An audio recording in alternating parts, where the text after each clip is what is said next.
Kita akan bahas lebih lanjut bersama Direktur Jenderal Strategi Ekonomi dan Fiskal Kementerian Keuangan, Bapak Febrio Kacaribu yang sudah hadir di studio CNBC Indonesia. Mas Febrio, apa kabar? Terima kasih telah bergabung bersama dengan kami. Sehat selalu, Mas? Sehat. Oke, kita baru saja mendengar laporan dari BPS capaian PDB Q3 2025 di level 5,04%. Apa tanggapan Kabar dari baik sekali, Anda, Mas? Dan terutama kita melihat ini menjadi bukti bahwa kerja keras kita ini akan bisa terus menghasilkan dampak yang baik. Kita melihat bahwa kuartal ketiga kemarin kan sebenarnya cukup tidak terlalu menggembirakan ya kondisi sosial politiknya. Nah, akan tetapi kita bisa tumbuh sekuat 5,04, ini kabar baik sekali. Karena apa? Karena ini memang sesuai dengan kebutuhan masyarakat kita. Kita harus terus menciptakan lapangan kerja. Dan tadi persis sekali ketika diumumkan oleh BPS, sekaligus juga ditunjukkan data ketenaga kerjaan. Di mana ketenaga kerjaan kita berhasil menciptakan lapangan pekerjaan dan tingkat penganggurannya turun lagi. Kita sangat spesifik melihat pertumbuhan ekonomi ini bukan hanya demi pertumbuhan ekonominya, tetapi bagaimana dia menciptakan lapangan pekerjaan. Nah, Pak Prabowo sangat insist sekali bahwa pembangunan itu harus dimulai dari masyarakat miskin dan rentan dan juga terutama dari sektor pertanian. Nah, salah satu yang harus kita juga highlight di data terakhir ini adalah khususnya bahkan 3 kuartal terakhir pertumbuhan sektor pertanian naik ya. Itu belum pernah setinggi itu. Kalau kita lihat bahkan 2-3 tahun sebelumnya, jarang sekali kita punya pertumbuhan sektor pertanian itu di atas 1,5%. Jadi sangat lemah sektor pertanian kita. Tetapi tahun ini di kuartal 1, 2, 3 sekarang rata-ratanya kalau nggak salah sekitar 5,5% pertumbuhan sektor pertanian. Kenapa ini sangat penting? 40 juta masyarakat kita itu kerja di sektor pertanian. Betul. Nah, jadi selain kita memang membutuhkan ketahanan pangan, produksi beras ini 15% tumbuhnya year on year. Ini juga belum pernah terjadi sebelumnya. Stok kita 4 juta, tetapi ini langsung kesejahteraan dari 40 juta petani yang bekerja secara langsung. Belum lagi kalau keluarganya gitu ya. Nah, ini yang selalu kita perhatikan, pertumbuhan ekonomi bagus. Tapi ke depan kita harus dorong lagi pertumbuhan ekonominya lebih cepat lagi. Makanya Pak Purbaya dengan mesin-mesin pertumbuhannya, terima kasih tadi udah pakai istilah mesin-mesin pertumbuhan yang kita ingin dorong ini. Mesin pertumbuhan memang. Fiskal harus kuat, fiskal harus menyala. Tetapi di sisi lain sektor keuangan juga harus kuat. Makanya kita sedikit memberikan shock kemarin dengan memindahkan cash kita dari Bank Indonesia ke sana, ke perbankan 200 triliun rupiah. Betul. Dan itu sudah dalam 2 minggu saja. Ini kan kalau kita lihat kuartal ketiga ini kan kemarin September itu kita lakukan tanggal 12 September. 2 minggu saja ini dampaknya sudah cukup signifikan. Bunga di perbankan turun. Ya itu betul. Kredit juga tumbuh mulai positif. Dan kita akan harapkan nanti di bulan November, Desember, Oktober ini juga mulai akan kelihatan dampak lebih positif. Jadi untuk 2025 ini khususnya kita sudah selesai dengan Q3, bagus, kita sangat senang dengan hasilnya dan optimis untuk melihat kuartal keempat. Kuartal keempat kita ingin dorong tadi dengan memberikan stimulus melalui memindahkan cash, tetapi juga kita dengan arahan Pak Presiden memberikan stimulus langsung ke 4 desil terbawah. Kita berikan 900.000 bagi sekitar 35 juta keluarga penerima. Itu nanti akan kita lihat di kuartal keempat ini harusnya lebih tinggi konsumsi dan juga pertumbuhan ekonomi. Kita prediksi akan sekitar di atas 5,5%. Di atas 5,5% di kuartal 4. Kuartal keempat. Ya. Katalis utamanya apa untuk kuartal 4, tapi juga sedikit analisa dan juga evaluasi dari Anda untuk kuartal 3 ini 5,04% itu tercapai karena apa utamanya? Katalis pendorong dari pertumbuhan ekonomi. Nah, tadi satu yang saya highlight adalah pertanian.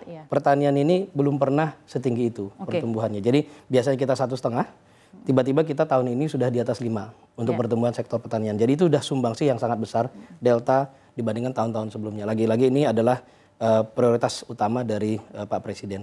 Lalu yang kedua, kalau kita lihat sektor manufaktur, tumbuhnya di atas 5%. Biasanya itu sekitar 4%. Notice bahwa ini kita sedang dalam kondisi dihadapkan pada perang antara Trump dengan Xi. Dan China, ya kan? Kita dihadapkan pada ketidakpastian yang tinggi. Bahkan kita sempat kena 32%, sekarang kita nego dapat 19%. Ini masih terus jalan. Tetapi kalau kita lihat dalam tahun 2025 ini, ekspor kita ke Amerika nggak turun, malah naik. dan ekspor kita secara keseluruhan malah tumbuh sekitar 9% kumulatif sekarang. Bahkan kalau kita lihat surplus dari trade balance kita dibandingkan dengan tahun lalu, kita double. Naiknya sekitar lebih dari berapa? 33 billion US dollar saat ini. Itu tinggi sekali kenaikannya. Nah, jadi ini memang kalau dari sisi tadi kalau ditanya tentang manufaktur ini driver yang sangat kuat dan kita senang dengan resiliensi dari manufaktur kita.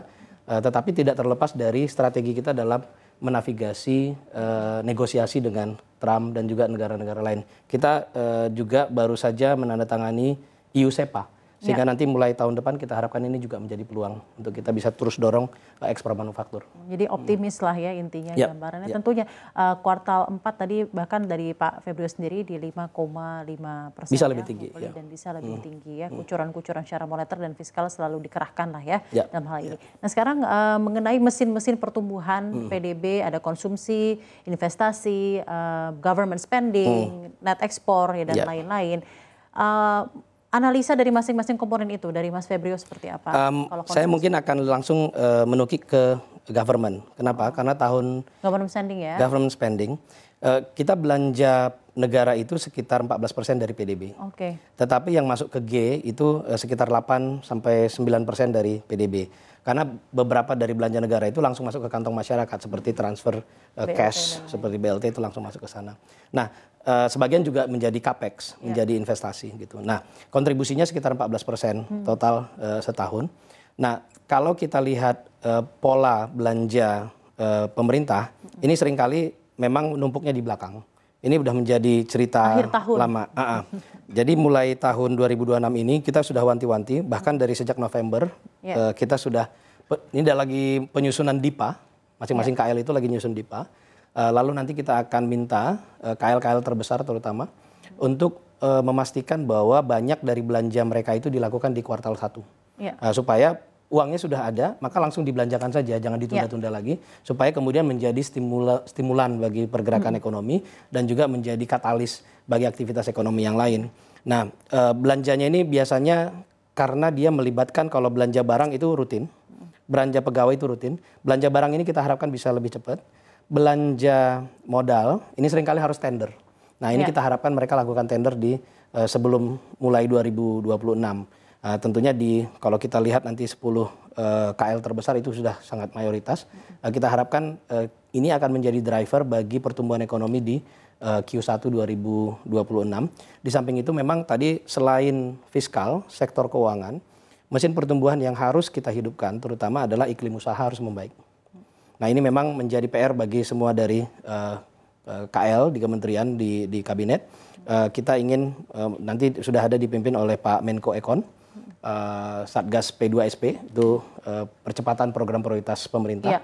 Kita harapkan di sana ada satu task force khusus yang tentang debottlenecking supaya sektor usaha, asosiasi itu bisa datang ke pemerintah menyampaikan apa saja keluhan dan hambatan bagi mereka untuk melakukan investasi dan produksi.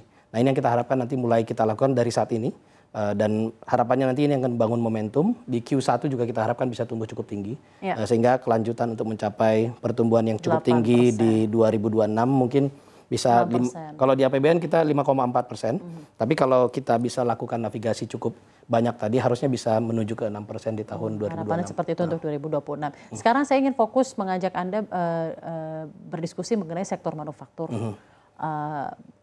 Tentunya relevansi dari sektor manufaktur tentunya begini Mas, karena industri padat karya ada dampaknya langsung terhadap peningkatan daya beli masyarakat gitu ya, pembukaan lapangan kerja, pemberian nafkah kepada anak, ibu, jadi ada dampak ekonomi sosial luar biasa terasa. Sektor manufaktur jadi luar biasa untuk tulang punggung ekonomi nasional dan sejalan pula dengan ya kita gotong royong dan lain-lain, semangat UMKM dan lain-lain. Nah, pandangan Anda terhadap kinerja sektor ini apa, dan kira-kira dari APBN apa keberpihakan yang bisa diberikan kepada sektor manufaktur yang bisa Anda sampaikan di kesempatan ini? Pertama, sektor manufaktur itu mempekerjakan sekitar belasan juta orang totalnya.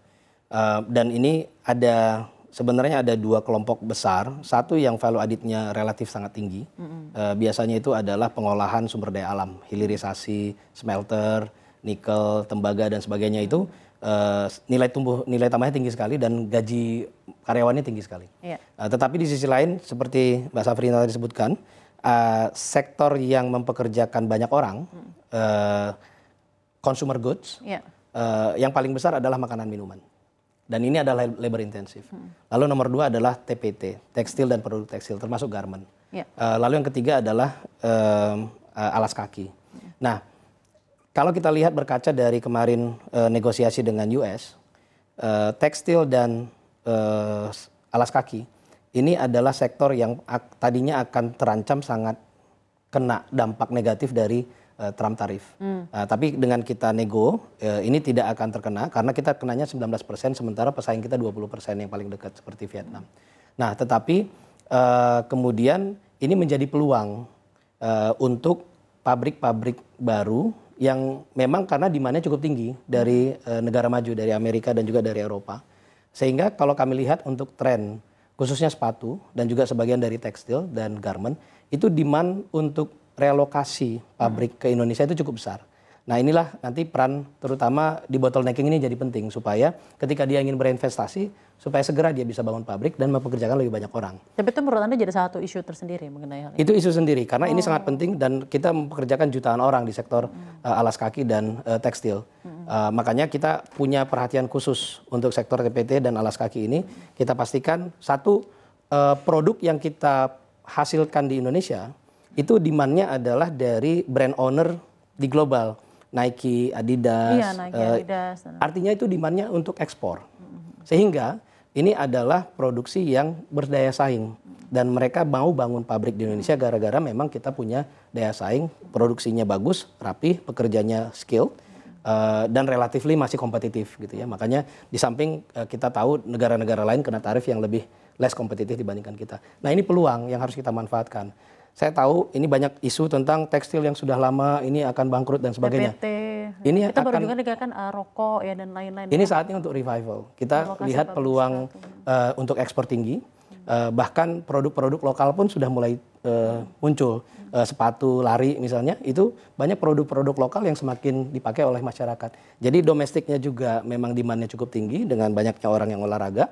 Tetapi kita juga lihat ekspor itu demand-nya sangat tinggi. Nah, inilah yang terus sudah terjadi dalam beberapa bulan kita walaupun dalam konteks negosiasi dengan US, tetapi ekspor kita tetap kuat untuk tekstil dan sepatu untuk Amerika dan nanti kita harapkan ini kita manfaatkan sebagai peluang ke depan. Kalau tanggapannya dari Mas Febrio sendiri mengenai persaingan dengan produk impor dan lain-lain, karena biasanya ketika kita berbicara dengan pelaku industri manufaktur, TPT, padat karya, ini khusus untuk TPT padat karya ya, nanti saya juga akan coba bicarakan industri lain gitu. Biasanya adalah persaingan dengan produk impor, yang sepertinya juga semakin memakan pangsa pasar mereka. Bagaimana tanggapan Anda mengenai hal ini? Kita harus lihat nanti segmentasinya. Tadi yang saya ceritakan itu adalah segmentasi yang sudah jelas produktivitasnya tinggi juga. Di mana dia demand terhadap ekspornya malah cukup tinggi dan cukup sustain. Di sisi lain kita juga lihat beberapa pabrik pakaian yang juga mempekerjakan banyak orang. Dan itu pasarnya belum terlalu bisa mengejar ekspor. Nah, ini yang harus kita pastikan mereka mendapatkan satu to some extent dalam beberapa tahun ke depan sambil kita bantu mereka meningkatkan daya saingnya.